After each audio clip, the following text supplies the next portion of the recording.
પાછલા 20-22 વર્ષના ઓર્થોપેડિક સર્જન તરીકેના અનુભવની વાત કરીએ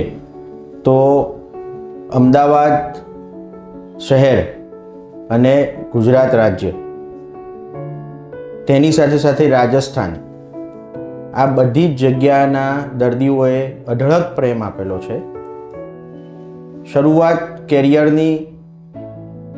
અરિહંત ઓર્થોપેડિક હોસ્પિટલથી ચાલુ કરેલું,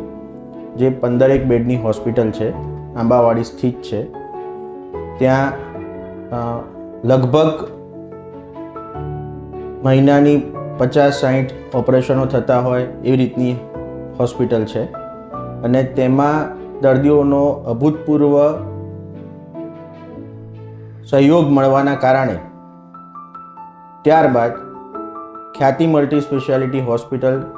રાજપથ ક્લબની સામે અમે ઓર્થોપેડિક યુનિટ તરીકે ત્યાં આગળ પણ કામ કરવાનું ચાલુ કર્યું. અમને સતત એવા સુંદર અનુભવો જ રહ્યા છે કે જેના લીધે દર્દીઓને અમે સારામાં સારી ટ્રીટમેન્ટ આપી શકીએ અને એ જ અનુભવોનો ફાયદો પૂર્વ વિભાગમાં, અમદાવાદના પૂર્વ વિભાગમાં મળે તેના માટે અમે લોકોએ care and cure multi speciality hospital કરીને મલ્ટી સ્પેશિયાલિટી હોસ્પિટલ 100 બેડથી વધારાની હોસ્પિટલ અમે ઓપન કરેલી છે, જેમાં ઓર્થોપેડિક સિવાય બીજી બધી ઘણી બ્રાન્ચ સાથેનું કામ થઈ રહેલું છે.